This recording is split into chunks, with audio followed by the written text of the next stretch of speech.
Plain Talk Podcast. It's Rob Ford. I am your host, as I always am. We got another great show coming up. Katie Pinke, who is the publisher of Ag Week, which, full disclosure, Ag Week is owned by Forum Communications Company, which also signs my paychecks, full disclosure there. But Katie's on. She wrote a great column about the corporate farming ban.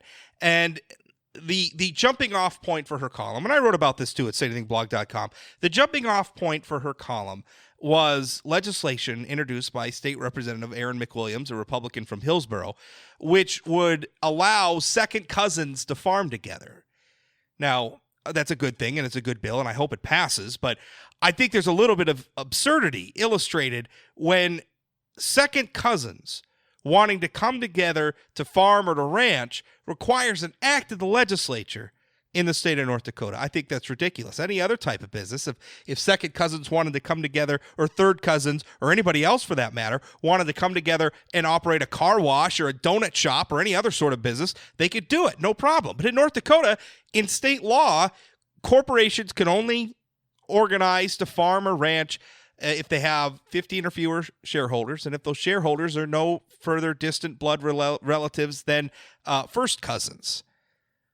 Now, I think that's a problem, and I think that that's something that ought to change, but we'll talk about that a little bit later in the program. For now, let's talk about cottage foods. Now, for those of you who follow sayanythingblog.com, for those of you who follow the North Dakota Legislature, you probably know that during the 2017 legislative session, lawmakers passed a bill.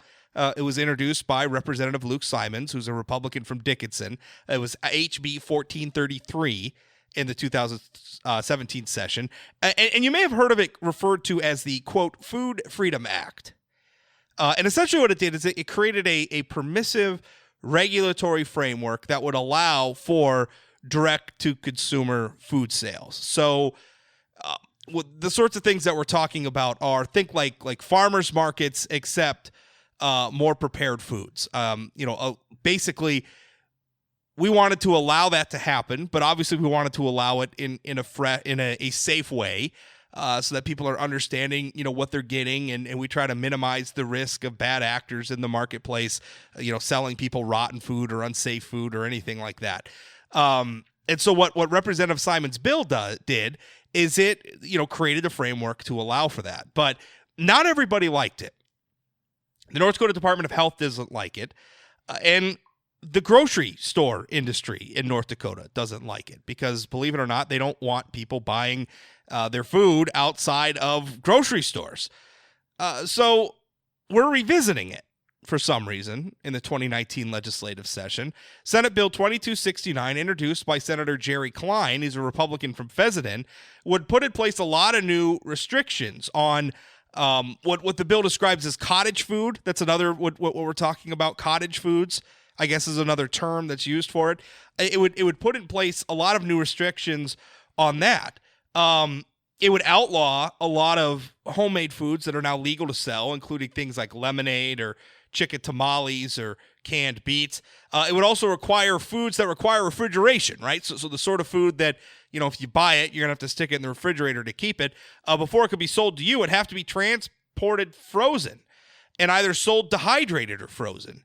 And I don't know about you folks, but to me, I think a lot of the people who shop in venues like farmers markets, the sort of people who would be interested in the direct-to-consumer foods, cottage foods in the first place, are the sort of people who don't want their food to be frozen first, right? Freshness is one of the selling points. So I'm not really sure why we're doing this. From one standpoint, we could look at one that, from a certain standpoint, we could say that, the existing law hasn't been in place that long. How do we know that there's problems with it? It just passed during the 2017 legislative session. Maybe we should give that law some time to work. But above and beyond that, what is the motivations for, bringing this legislation back? And I think that we could possibly look at Senator Klein's background a little bit and see where he's coming from. Now, I'm not, trying to besmirch Senator Klein's reputation here, only to illustrate what his perspective may be on this sort of legislation. He is a former grocer. You could go to his legislative biography and you can look that up. He used to own a grocery store. He worked in that industry. He was a grocer. Also, according to his bio, he was at one time the head of the North Dakota Grocers Association. Now, the North Dakota Grocers Association doesn't like this bill. In fact, they want the bill repealed. In fact, in a newsletter from May of last year, which I actually, in my post on this at sayanythingblog.com, I actually linked to, they said that they are, quote, opposed to this bill and will work with the North Dakota Department of Health to fix or repeal this legislation. Now, I get it. The grocery business is tough. Margins are slim. One might be tempted to be sympathetic towards grocers, particularly small-town operations, which are, necessary to the health of their communities, right? I mean, it's hard to imagine any small community surviving for long if they don't even have a local grocery store, but yet increasingly becoming extinct. So I understand the plight that they're facing. They don't necessarily want their business environment, their marketplace to get any tougher. And so I want to be sympathetic to them. But then on the other hand, competition is competition. And I don't think that we should protect any incumbent businesses in the marketplace from competition. Sometimes the status quo needs disruption. If people want to get their food through direct-to-consumer sales, then they should be allowed to. And if the grocery stores don't like it, tough. Now, again, I don't see what the problem is here. I don't know that there's a real health problem with any of this. I don't know that we've had a rash of problems of people getting sick from direct-to-consumer sales. As a matter of fact, it seems like most of the time when we hear about people getting sick from the foods that they're eating, it's some national chain restaurant or national chain grocery store or national chain like produce company or something that's making the headlines. It's usually not, local farmer poisoned a bunch of people. I don't think we have a lot to worry from here. And to the extent that we do have something to worry about, the world's not a perfect place. Even heavily regulated industries, mistakes can happen. But as long as people understand what they're getting, as long as they're understanding, listen, this is the provenance of the food that you're buying. This is where it comes from. If you trust these people, if you trust the people, the source for your food, then, that's a willing seller, willing buyer situation. What business does the government have getting in the way of it? Well, I don't think they have any business getting in the way of it at all. Anyway, the bill in this session, it's Senate Bill 2269. The bill from the last session was HB 1433. Representative Luke Simons, Republican from Dickinson, was the sponsor of the original bill in 2017. Senator Jerry Klein, Republican from Fessenden, is a sponsor of the bill in this session, if you want to follow that. Now for our interview with Katie Pinke.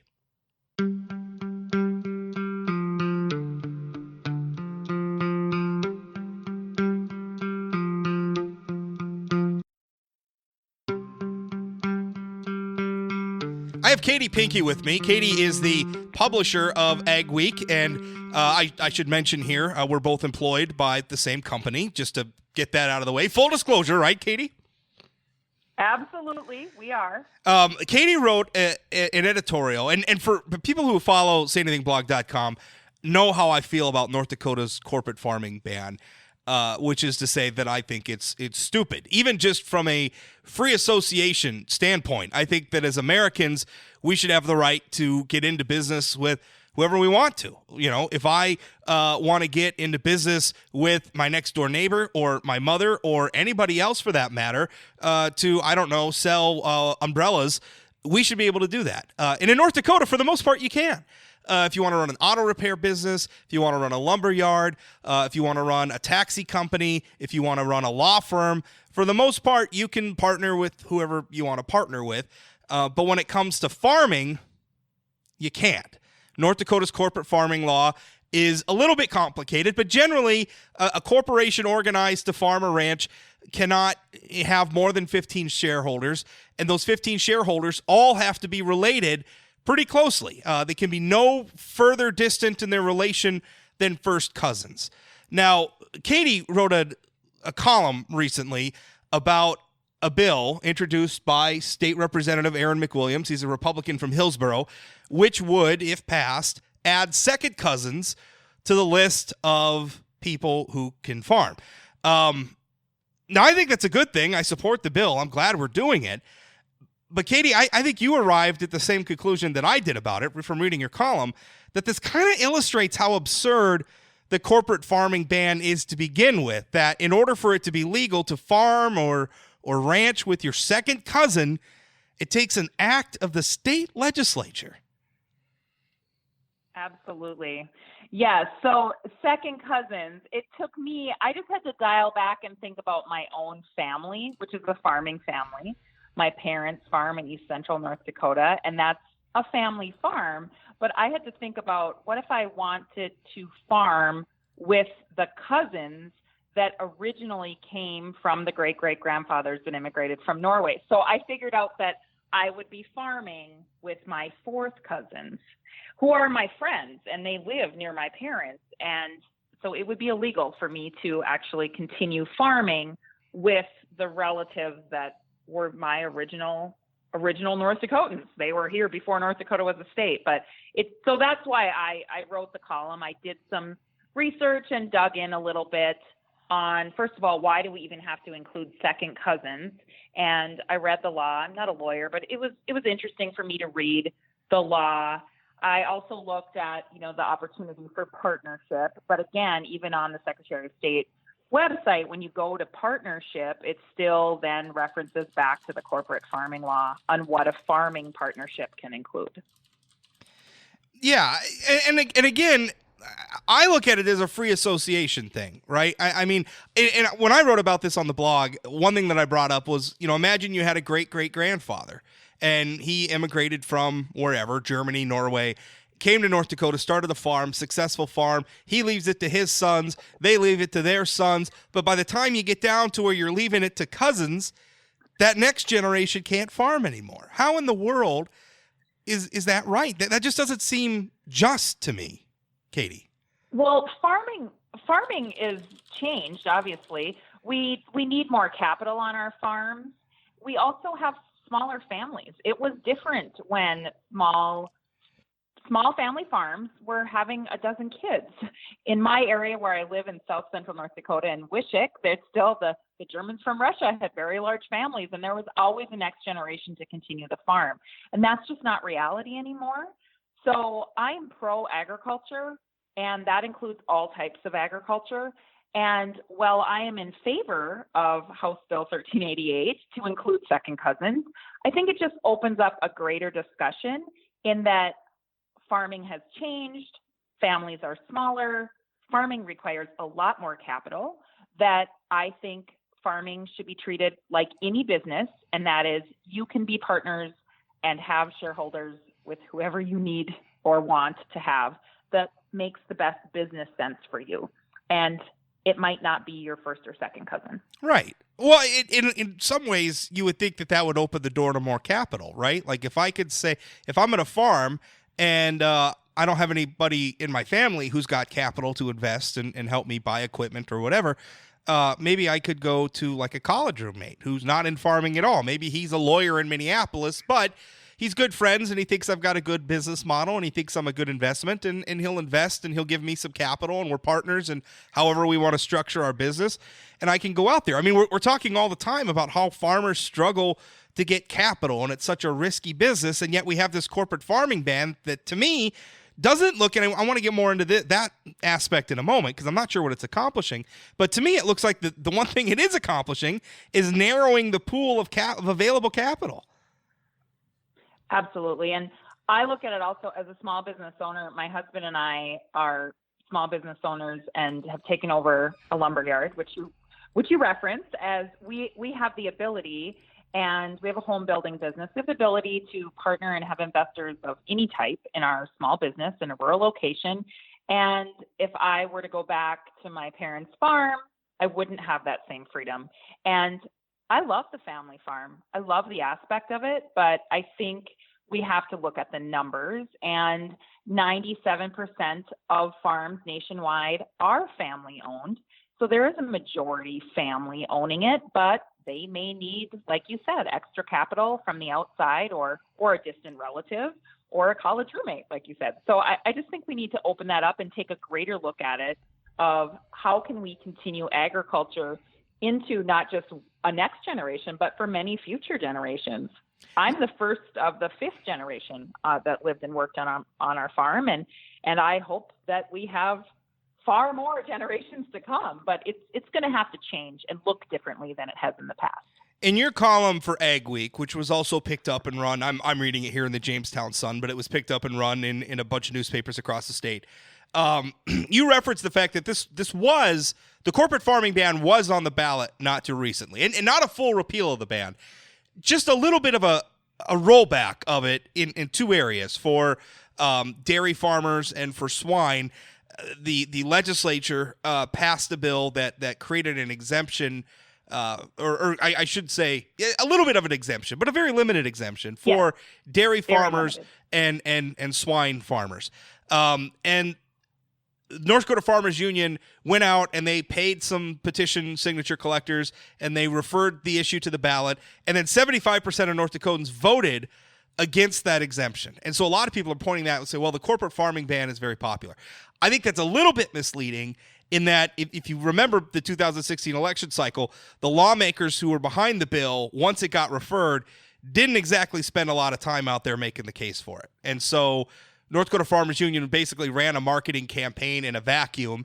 Nobody heard an affirmative, few people heard an affirmative argument for the exemption, and it went down in flames.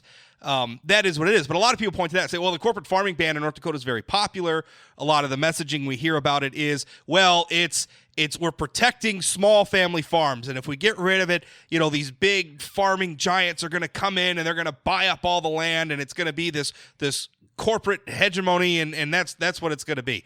And I don't know, Katie, we're the only state in the union with a corporate farming ban at this point. And I look at the other states, and they seem to be doing okay, which is something you put a lot of data. Like, you spent some time researching this with data from the U.S. Department of Agriculture. You looked at other states. They don't look that much different from us, Katie. I did, and I went to NASS, the National Ag Statistics with USDA, and it's 2017 numbers. I know that it's even probably less than what it is in my column, but I needed some hard numbers to look.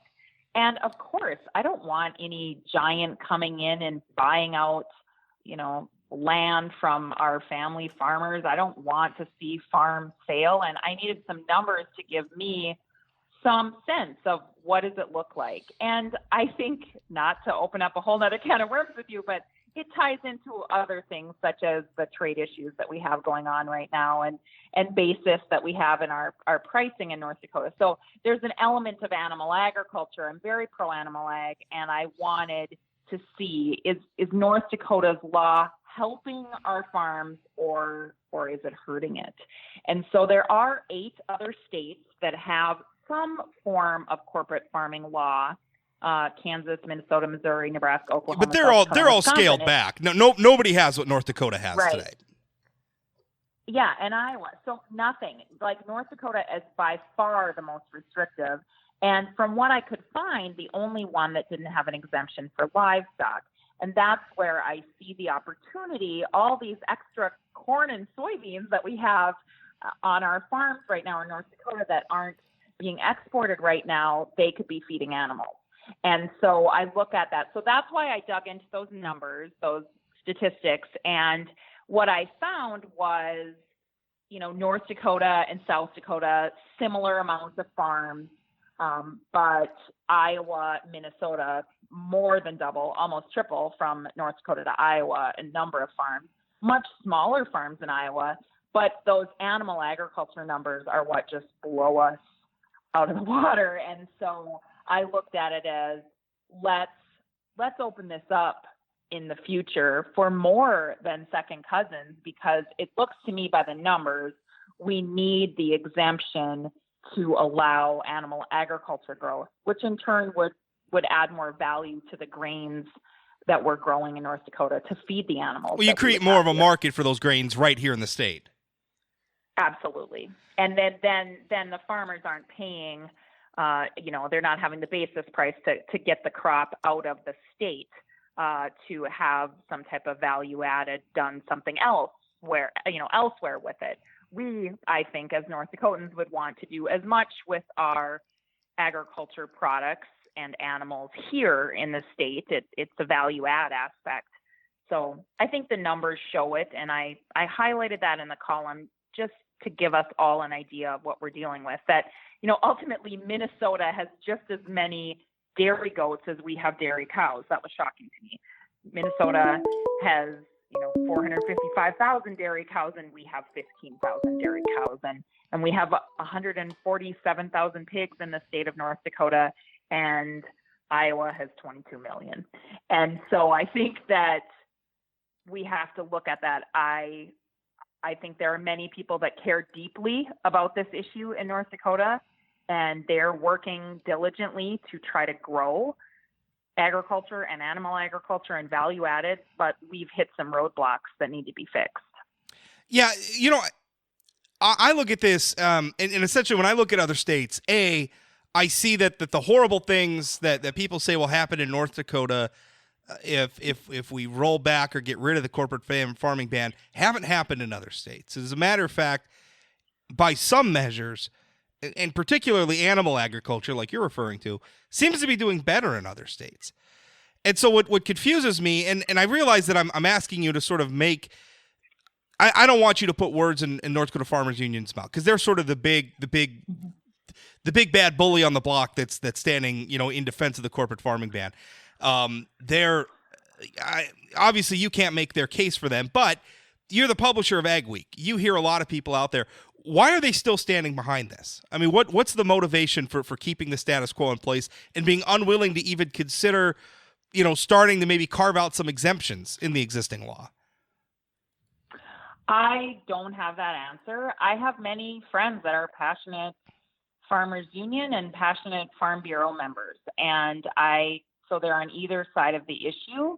I tend to lean to the let's open it up, because I don't see the family farm being preserved in the way that we're portraying it. So a marketing campaign, I worked for an advertising agency for a decade of my life, and I understand a great campaign. So corporate farming sounds big, bad, and ugly, but ultimately I am pro-corporate farming in the fact that I want all farms to have the same freedom as any small business. And I am not necessarily anti-family farming. Of course, 97% of farms are already family-owned nationwide. I think in North Dakota that would remain even higher, probably. I don't see that we're going to have some big rollout of corporate farms across North Dakota. One being today, it's minus 30. So across the state, I mean, it's just not feasible for a lot of people. But I don't know on Farmers Union other than it's their history, it's where they've come from, and they've protected a law that's been intact since 1932. It's a part of their history of who they are. But looking at the next generation, and we have farmers that want to get started. We have young people, men and women, who want to be a next generation on a farm, and they don't have a family connection. And they don't have a dad or a mom or a grandpa or somebody passing a farm down to them, and they don't have the capital to get into it. So how can we loop in these next generation agriculturalists to be a part of farms and ranches in North Dakota? And, like you said, they might be your college roommate. They might not be your cousin. And I think we have to, I don't want to say kumbaya here, but we're going to have to join hands and quit fighting each other on it, and really look at the whole of what's good, what's the best for North Dakota agriculture and ultimately business. North Dakota as a state is not that old, right? I mean, you go back, statehood, obviously over a century, and I mean, even the corporate farming ban, I think, is like 100 years old going on or something like that. I don't know. I think it's 1932. But like compared to like European civilization, we're not that old. We haven't been around that long. I mean, it's my great grandparents, homesteaded near Ryder, North Dakota from Norway. It's not that long ago. My grandmother remembered, her dad farming with horses. So I think sometimes we think that this was a long time ago, and really it wasn't that long ago.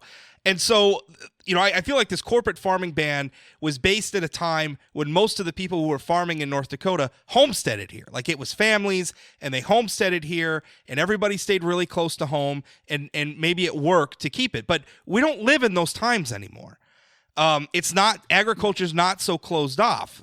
And I think especially with younger farmers, it's a struggle. In fact, there's another bill before the legislature, and I'm forgetting who the primary sponsor was or what the bill number is.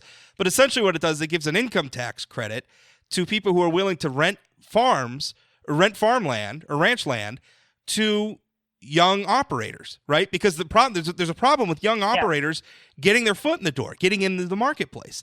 And I suspect that the corporate farming ban is a part of that problem, in that they either have to be a solo operator, or their pool of people that they could partner with is their blood relatives, which may not be that big, particularly when you think of family sizes today, which there aren't that many people who are having even 4, 5, or 6 kids anymore. So that's a real obstacle. Yeah. The bill is House Bill 1476. All right. See, you're more on top of it than I am. It's John Knutson on agweek.com had a That's where I read it. Yeah. See, I read Ag Week. Yes, I'm glad. Thank you. I read everything. Good. I'm glad. And it's important for us to cover the news of that. And so there is need for beginning farmers. And like I said, I think that we're going to have to probably stop fighting each other and look at what is the good and best moving forward for the whole of agriculture. And of course, we're going to have differences, but allowing some exemptions.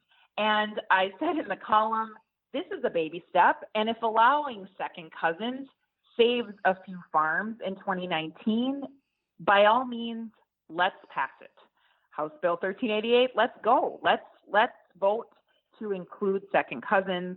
Yeah. But again, greater issues here that we're going to have to look, like you said, the beginner farmers. Right. Well, and especially as time goes on, those families are going to get farther and farther apart from great-great-grandpa who founded the farm. As you move down the family tree, not everybody in the family tree is going to want to work on the farm, but some of them might, and they're going to be more and more distant relations, and, the law is going to become more of a problem. So at some point, we're going to have to do more than just add. I support adding second cousins to the list. I think Representative McWilliams is doing a good job with that bill, but eventually we're going to have to do more, and I think that's what you're saying as well. Yes, and I haven't talked to McWilliams on this at all, but I think from what I can read on him, he's not a farmer, and it looks to me like he's representing his constituents. And I think that's important that the legislature looks at that and says, what is best for our constituents and for the people of North Dakota and for the industry of agriculture. I look at agriculture, it was the first industry here, and I think it'll be here, I hope, forever. And we're not going back to the way it used to be. I don't want to go back to my great-great-grandmother's sod house on the prairie where she had 7 kids and was widowed. I don't want to go back to the way agriculture used to be. It's a romanticized view of what it was. Yeah. And I think having laws that preserve the way things used to be is antiquated. And it's time that we look ahead and say, how can we prepare for the future of agriculture in North Dakota? And that includes far more than only second cousins. That's an interesting point. I want to just end on an anecdote. I remember years ago there was it was some Eastern European nation, and the people there, it was not a real high quality of life. Let me put it that way. I mean, they're living in like huts. So, but anyway, there was some rare mineral that a Canadian mining company found, and they wanted to come out and they wanted to build this mine. And all the environmentalists were out there. They were saying, "Oh no, it's going to destroy these people's way of life. They have such a rustic, such a quaint way of life." And then the documentarian who was covering this interviewed some of the people, and they're like, "We're living in huts." Right? Like it's great for some activists from Los Angeles to come here and talk about how great it is to live in a hut. I'd rather not live in a hut anymore. I'd like to change and not live that way anymore. And I kind of feel like some of the people who are saying, let's protect the family farm are protecting something that maybe could be improved upon. I mean, I don't want to diminish the family farm. I think there's a lot of great things about it, but you got to evolve and things got to change. So hopefully that comparison made sense. Maybe it didn't at all. Katie, thank you for your time. I think it does. Well, thank you. And thank you for your time. Appreciate it. Thank you.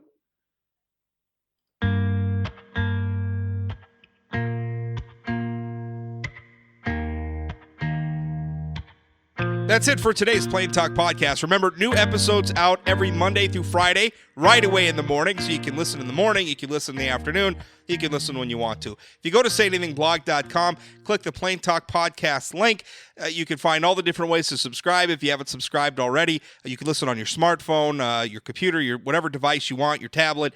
There's the RSS feed there if you need to plug that into the podcasting platform of your choice. Or there's links to subscribe via iTunes, via Google, via Pocket Cast, via Spotify, however you want to do it. A lot of you listening via Spotify. I in fact, just learned when I started this podcast, I just learned that Spotify had podcasts. I use Spotify every day. I didn't even know that. Hey, you learn something new every day. Also, if you have any feedback on the show, if you have any problems subscribing in any way, email me, rob@sayanythingblog.com. Thanks for listening. We'll talk again.